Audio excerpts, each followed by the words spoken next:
कि बीजेपी की तीसरी दफा की सरकार भूपेंद्र सिंह हुड्डा और उसके बेटे ने बनाई। किस तरीके से बनी थी, कैसे 30 टिकटें पहले जो बांटी गई उसमें से 16 जो हार रहे थे उनको टिकटें दे करके भाजपा की सीधे तौर पे मदद करी गई थी। जहां इनकी मर्जी की टिकट नहीं थी वहां इन्होंने इंडिपेंडेंट कैंडिडेट खड़े किए और कांग्रेस के कैंडिडेटों को हराने का काम किया। हरियाणा विधानसभा चुनावों को खत्म हुए लगभग 1 साल होने वाला है, लेकिन कांग्रेस के जख्मों को कुरेदने का अभय सिंह चौटाला कोई मौका नहीं छोड़ रहे। अक्सर हुड्डा के खिलाफ जमकर भड़ास निकालने वाले अभय चौटाला ने एक बार फिर भूपेंद्र और दीपेंद्र हुड्डा पर गंभीर आरोप लगा डाले। अभय ने दोनों पिता पुत्र पर न सिर्फ विधानसभा चुनाव की हार का ठीकरा फोड़ा, बल्कि भाजपा को तीसरी बार सत्ता में लाने का जिम्मेदार भी ठहराया। अभय ने भूपेंद्र सिंह हुड्डा पर आरोप लगाते हुए बताया कि कैसे हुड्डा ने कांग्रेस की सीट आवंटन में भाजपा की मदद की। बीजेपी की सरकार तीसरी दफा कैसे बनी और कौन बनवाने वाला है इसमें।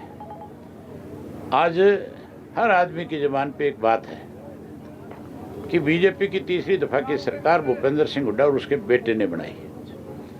मैं उसके बारे में खुल करके ये बताता हूँ कि किस तरीके से बनी थी, कैसे 30 टिकटें पहले जो बांटी गई उसमें से 16 जो हार रहे थे उनको टिकटें दे करके भाजपा की सीधे तौर पे मदद करी गई थी। फिर 9 और ऐसी टिकटें बांटी जिन लोगों का उन विधानसभा क्षेत्रों से कोई संबंध नहीं था, ऐसे लोगों को टिकटें दी और हुड्डा एंड पार्टी उनके लिए कभी वोट मांगने भी नहीं गए। अब ऐसे फिर आपका और एक काम और किया, सब हलकों के अंदर जहां इनकी मर्जी की टिकट नहीं थी वहां इन्होंने इंडिपेंडेंट कैंडिडेट खड़े किए और कांग्रेस के कैंडिडेटों को हराने का काम किया। अब ऐसे का मतलब है कि जिलाध्यक्षों की नियुक्ति की है कांग्रेस और अभी ने। तक विपक्ष का नेता भी नहीं, मजबूत तो करेंगे कांग्रेस को, संगठन को दोबारा फिर खड़ा करेंगे 11 साल के बाद। मैं तो उन 32 में से 2 के नाम भी नहीं जानता। हरियाणा की राजनीति में कोई व्यक्ति अगर उभरता हुआ होगा तो भी जानता होगा, अगर कोई पुराना साथी होगा तो भी जानता हूँ।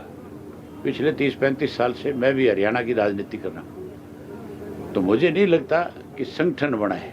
गुटबाजियाँ हैं, अपने अपने के उठ के लोगों को पार्टी में कोई पद दिए। सर, विपक्ष वोट की चोरी कर के आरोप लगाते हुए आंदोलन कर रहे हैं राहुल जी। चोर चोर मौसेरे भाई हैं।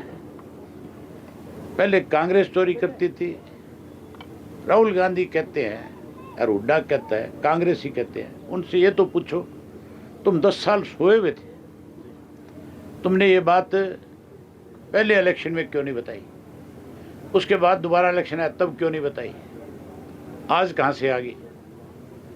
ये खुद चोर है, इसलिए अपनी कमजोरी छुपाने के लिए इस तरह की बातें करते हैं। सरकार कहती सबका साथ सबका विकास लगातार तेरा भी हो रहा होगा। अब ऐसे मनीषा हत्याकांड पर क्या कहेंगे? बार-बार आज एम्स में जांच चल रही है, एम्स में विरोध पोस्टमार्टम, तीसरी बार पोस्टमार्टम। मनीषा हत्याकांड जो है उसमें सरकार की बहुत किरकिरी हो रही है। सरकार की अपनी जो भाषा है वो मेल नहीं खा रही।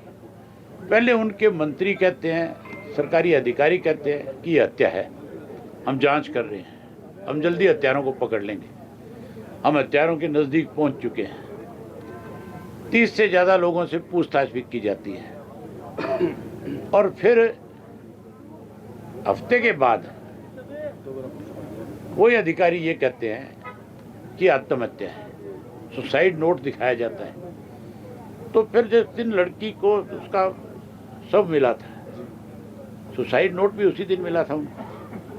अगर नोट मिला था तो फिर उस नोट को उसी दिन जाहिर क्यों नहीं किया, सार्वजनिक क्यों नहीं किया? अभय सिंह चौटाला ने कहा कि हरियाणा में बीजेपी की मदद के लिए हुड्डा ने हारने वाले उम्मीदवारों को टिकट दिया ताकि बीजेपी को सीधा फायदा मिल सके। तो राहुल गांधी के वोट चोरी के आरोपों पर अभय सिंह चौटाला ने कहा कि चोर चोर मौसेरे भाई हैं, पहले कांग्रेस वोट चोरी करती थी और अब बीजेपी कर रही है। अभय ने कहा कि चुनाव के दौरान कांग्रेस ने यह मुद्दा क्यों नहीं उठाया। वैसे अभय के आरोपों में कितना दम है, इसका जवाब आप कमेंट बॉक्स में दें। सोनीपत से सनी मलिक, पंजाब केसरी टीवी। हमसे जुड़े रहने के लिए हमारे YouTube चैनल को सब्सक्राइब करें और नई वीडियो की नोटिफिकेशन के लिए बेल आइकॉन को दबाएं। अगर आप ये वीडियो Facebook पर देख रहे हैं तो लाइक जरूर करें और ज्यादा से ज्यादा शेयर करें। धन्यवाद।